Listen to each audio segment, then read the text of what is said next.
NEET paper leak को लेकर जिस तरह से आंदोलन हुआ, आज पूरे देश में ये आंदोलन चल रहा है और संगम नगरी प्रयागराज में आज जो आंदोलन हुआ उसमें आप देख सकते हैं कि तमाम छात्रों ने जो है, तमाम संगठनों ने यहाँ पर तिरंगा लेकर, पोस्टर लेकर यहाँ पर विरोध प्रदर्शन किया और बारिश के बीच यहाँ पर छात्र डटे रहे नारेबाजी की और यहाँ पर केंद्र सरकार के खिलाफ नारेबाजी की। केंद्रीय शिक्षा मंत्री का इस्तीफा मांगा। अब केंद्रीय शिक्षा मंत्री धर्मेंद्र प्रधान ने इस्तीफा दे दिया है और यहाँ पर तमाम जो छात्र जुटे हुए हैं, जो विरोध प्रदर्शन कर रहे थे, केंद्रीय शिक्षा मंत्री के इस्तीफे की मांग करते, उनकी सबसे पहली क्या प्रतिक्रिया है, उनसे बातचीत करते हैं। आपकी क्या प्रतिक्रिया है? केंद्रीय शिक्षा मंत्री ने इस्तीफा दे दिया है, आपकी जो एक मांग थी वो मांग मान ली गई है। देखिए, एक मांग अभी मांगी गई है, अभी आधी मांगें अधूरी हैं। आप सोचिए कि केंद्रीय शिक्षा मंत्री के बाद चौकीदार साहब जिनके इशारे पर अगर उन्होंने ईमानदारी से चौकीदारी की होती तो केंद्रीय शिक्षा मंत्री को आज इस्तीफा देना नहीं पड़ता। दूसरी मांग कि केंद्र के साथ साथ प्रदेश में भी होनी चाहिए, क्योंकि प्रदेश का युवा आज प्रयागराज में खड़ा हुआ है। प्रदेश का शिक्षा मंत्री भी एक प्रकार से कहा जा सकता है कि हमको लगता है कि बहुत सारी अफवाहें उड़ती रहती है, उनका भी इस्तीफा होना चाहिए कि जहां पर प्रदेश का शिक्षा मंत्री होने के नाते उन्होंने अपने पद पर रहते हुए एक भी पदों की भर्ती नहीं की। केंद्रीय शिक्षा मंत्रालय की रिपोर्ट के आधार पर 1,26,028 पद रिक्त होने के बावजूद भी एक भी भर्ती नहीं की। प्रदेश का आंकड़ा है, ये प्रदेश का आंकड़ा और केंद्रीय शिक्षा मंत्रालय की रिपोर्ट के आधार पर। अब दूसरी बात यह है कि केंद्र के शिक्षा मंत्री के इस्तीफा के बाद से आगे का जो शिक्षा मंत्री आएगा वो भी किसके आधार पर काम करेगा? काम तो करेगा प्रधानमंत्री जी के आधार पर, उन अधिकारियों के आधार पर। तो क्या आप शिक्षा मंत्री के इस्तीफे से सारी चीजें खत्म हो सकती है? नहीं हो सकती है। क्या चाहते हैं? और भी लोगों से बात करें, फिर आएंगे आपके पास। बताइए क्या मांग करते हैं? एक जीत हुई है आपकी। बिल्कुल एक जीत हुई है। लोकतांत्रिक मूल्यों में आस्था रखने वालों के लिए जीत है। उनको मैं सभी युवाओं को, सभी को बधाई देना चाहता हूं जो यहाँ से दिल्ली तक सभी ने प्रयास किया और उस नाते ये विजय मिली है।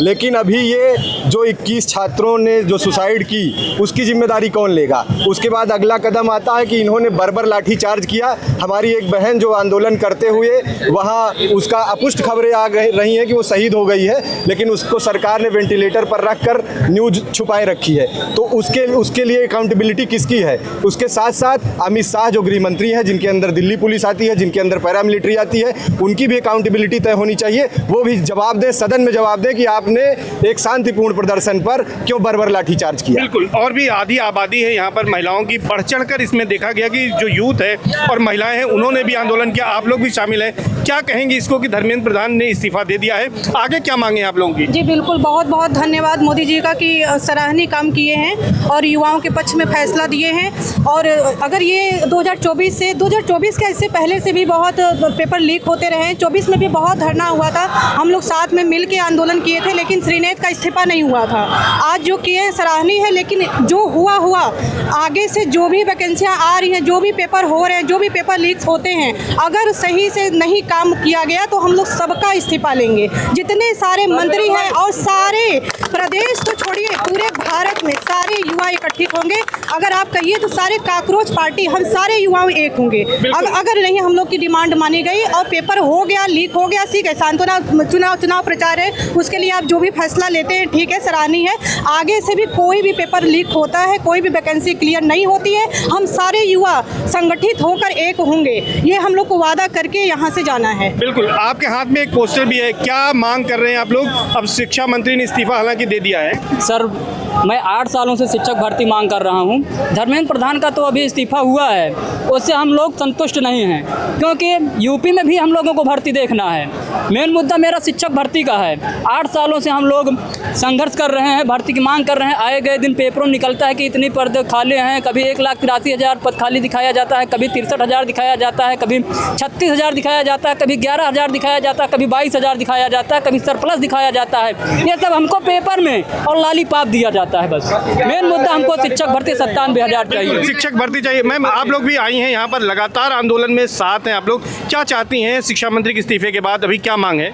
सर, पहली मांग तो है कि अकाउंटेबिलिटी लाएं, अपने जो भी सत्ता में हैं जो लोग, ट्रांसपेरेंसी लाएं और उसके बाद युवा को सिर्फ एक चीज़ चाहिए आज के टाइम पे, वो है रोज़गार। और अगर वो भी वो ट्रांसपेरेंट नहीं करा पा रहे हैं तो ये उनकी बहुत बड़ी नाकामी को दर्शाता है। और अभी नहीं, आगे भी जब तक युवा रहेगा तब तक ट्रांसपेरेंसी ला के रहेगा, लेते मांगता रहेगा और उनको जवाब देना ही पड़ेगा। बिल्कुल बिल्कुल। आपके हाथों में पोस्टर देख रहा हूँ, आप विज्ञापन का मांग कर रहे हैं, क्या है मांग शिक्षा मंत्री के इस्तीफे के बाद? जी, शिक्षा मंत्री का इस्तीफा तो हो चुका है, लेकिन यूपी में पिछले 6-7 साल से शिक्षक भर्ती नहीं आई है प्राथमिक की।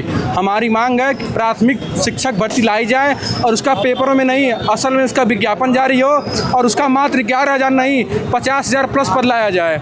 अभी कुछ दिन पहले हुआ तक 60,000 प्लस पद आएगा, अब फिर कह रहे हैं कि 11,000 पद आएगा, जो कि ऊँट के मुंह में जीरा के समान है। हम लोग को 50,000 से अधिक पद चाहिए और परीक्षा में पारदर्शिता चाहिए।